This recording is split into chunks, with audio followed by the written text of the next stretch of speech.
Hello everybody, welcome to Acid Vibes. My name is Shad, and today, I guess this is kind of a review? I don't know. I just wanted to talk about this shit because it's kind of absurd what's happening right now. So this new documentary has came out. It's called Quiet on Set, and if you've seen it, you know what's going on. If you haven't seen it, go watch it. It's on HBO Max. It's essentially about like the wild shit happening behind the scenes, like in the 90s and early 2000s of like Nickelodeon shows with like Dan Schneider and like all the pedophiles and shit.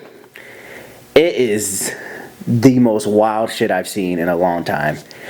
And it's not even the documentary is wild because it's kind of one of those things where I've been following it for a hot minute. Like, I want to say maybe 2017, 2018, maybe is when I started like hearing things about it, especially from the girl who was on Zoe 101. I forgot her name. Alexa Nichols. She was like one of the first few people who was like outing Dan Schneider on like being weird and shit. And like you would see clips of like feet pics and shit like that, and like things like happening in shows like iCarly and Victorious that are just like, this is fucking questionable, you know? So I've been following for a hot minute, and it's just like they finally released this documentary, and I just feel like, I don't know why, I feel like this documentary was kind of watered down, and like all the crazy shit that was happening. Like, I was talking to my sister, and even she was just like, I needed more. Like, there should have been more going on. There should have been more that they were talking about, you know? Like, it was just fucking wild shit. But for the most part, like, the whole thing is just mainly about how creepy Dan Schneider was on set, and like how he mistreated everybody, and like he had like the good side and the bad side and things like that. And it's just like, it's just mind-blowing how like Nickelodeon kind of swept a lot of this shit under the rug. Like, I feel like Nickelodeon execs knew this shit was going down, and they were just like, he's making us money, who gives a fuck, you know? Like, and I feel like money was like the reasoning why a lot of people aren't like talking about this shit. Like,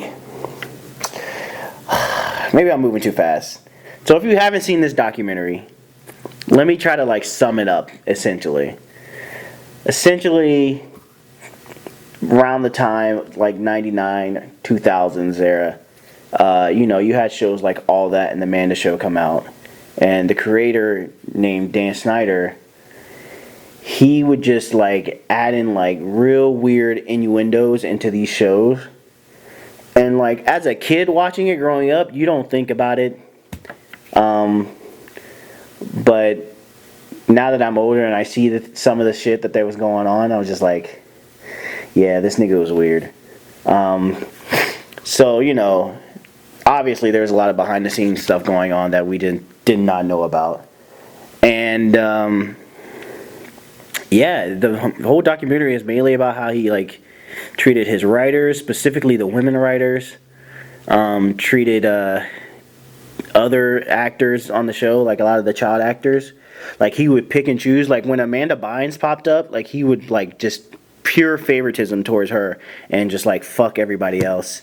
And it's just like, dude, what are we doing, you know? Like, so part 2 came out last night, and it was essentially mostly about this dude Brian Peck, bro, who was sexually assaulting Drake Bell from Drake and Josh, and just like everything Drake went through prior to filming Drake and Josh, bro. Like, now that I'm like thinking, I can't even watch some of these shows. Like, Drake and Josh was like the greatest TV show ever created, you know what I'm saying?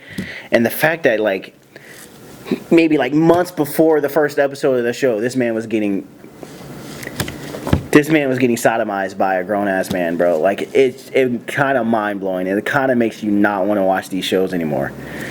Like, a lot of these shows were like my childhood, and now I'm hurt. The main thing that I hate about this documentary is the lack of people who are willing to talk about how trash this man Dan Schneider is. I feel like you have so many like big celebrities that came out of that era, like your Keenans, your Kel, your Ariana Grande, your Josh Peck, just like these massive celebrities, bro, who are just refusing to like admit how this man treated them. You know what I'm saying? Like, it's so weird, dude. Like, why are we defending him? Like, you guys don't work for him no more? Like, what? I understand he got your career started, but, like, you don't... It doesn't matter at this point. Like, it's not gonna, like, tarnish your whole life because this nigga's made you career and made you what you are today, bro.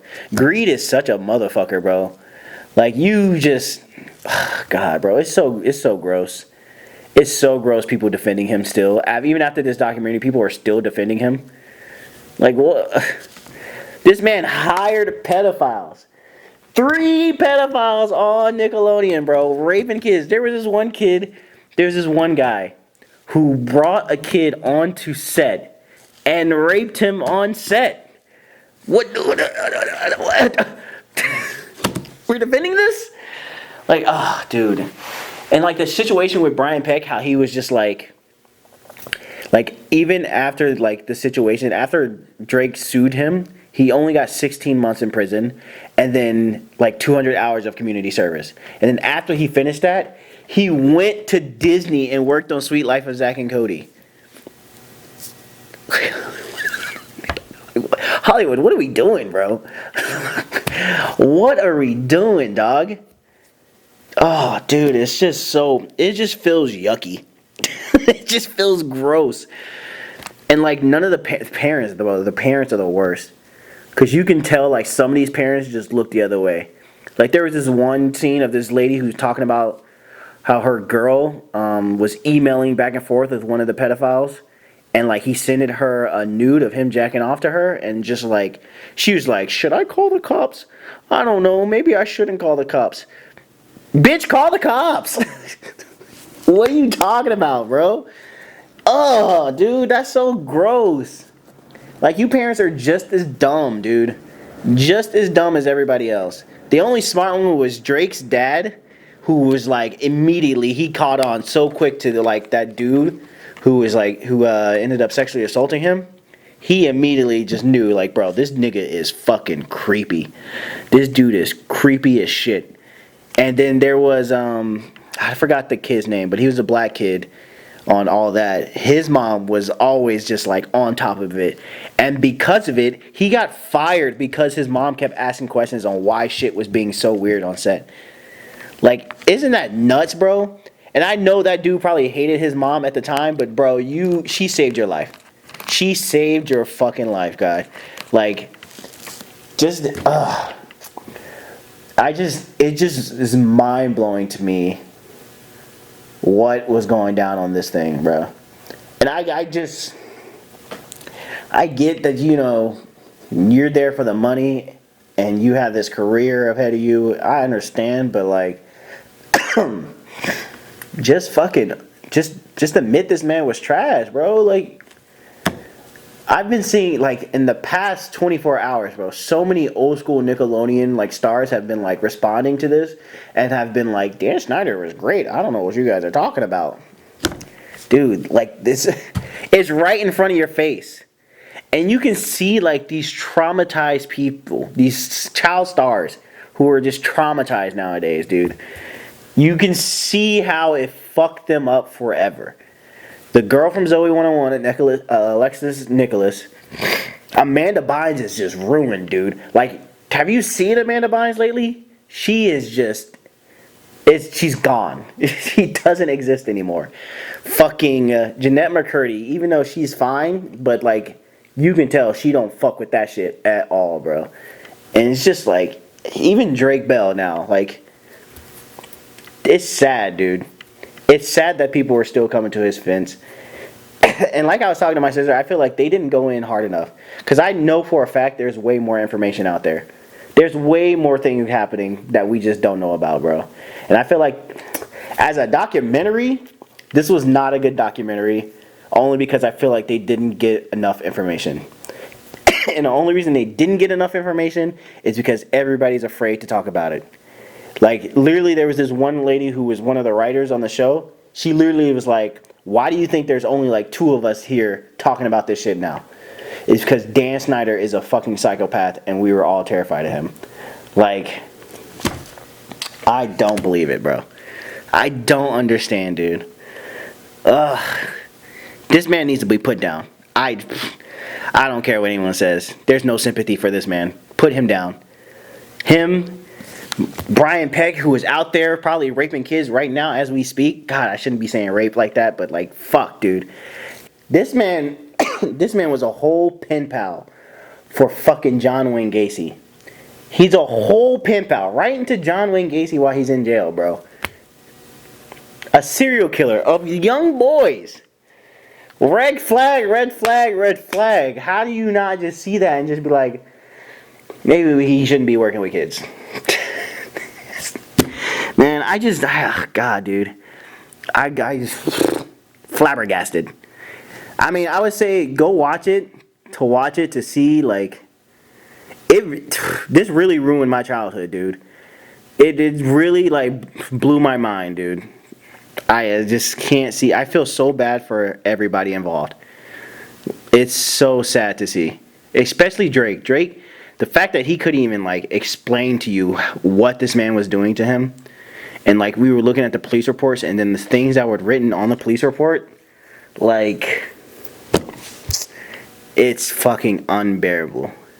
And the fact, Josh Peck made a video, bro, I have no respect for him anymore. Zero respect for him anymore. But this is the type of shit. This is why I always say surround yourself with the right type of people. Because I feel like now that he's hanging out with this David Dobrik and all those other fuck boys, bro, like he just act like he's just better than everybody else. And that shit pisses me off. I don't like that at all, dude. Like, why make a video like that just talking shit after what you just seen, after his man? Like, reach out to Drake, call him, tell him, like, bro, I didn't know, I'm sorry, something. But now you're talking about you don't fuck with him, bro. Fuck out of here, dog. That's some bitch shit. I don't like that at all. I've lost all respect for him, bro. And anybody else out there who's defending Dan Schneider, dude, you can go to hell too. Ariana Grande, you can eat a dick. Like, say something, speak up, bro. We seen images of you doing wild shit. This man had you doing wild shit, pouring water on you, sucking on your own toes, bro. Come on now. Why are we sticking up for this man? This man is disgusting. Ugh. I think that's the one thing that's pissing me off the most. It's like you have these larger-than-life celebrities who are not saying a fucking word. It's almost like they've been paid off not to say shit, you know? Like, you've gotten your career, you've made billions of dollars now, like, it's okay to talk about it, dude. Like, I don't know. Maybe they really think he's a good guy and nothing happened to them, but they have zero amount of my respect. It's just sad to see. But other than that, the documentary was okay. I wish they went deeper into some stuff. Like, they didn't tackle a lot of the Zoe 101 stuff. I wish they would have went more on Amanda Bynes and just see, like, what happened to her. And, like, one of the other pedos that was there, they just kind of, like, mentioned it and it was, like, went by. Like, I feel like this needed 2 more episodes. You know what I'm saying? Like, it's only 4 episodes. 2 more episodes to really go deep into it would have been good, bro. And I don't even give a fuck about that apology video that Dan Schneider put out today, bro. I don't care. He can eat a dick, dude. Everybody involved can eat a dick, honestly. That's my review. I just wanted to come over here and talk about that because it's been bugging me all fucking day. Let me know if you guys have seen it. What do you guys think about it, the whole situation? Please subscribe to the channel. Goodbye.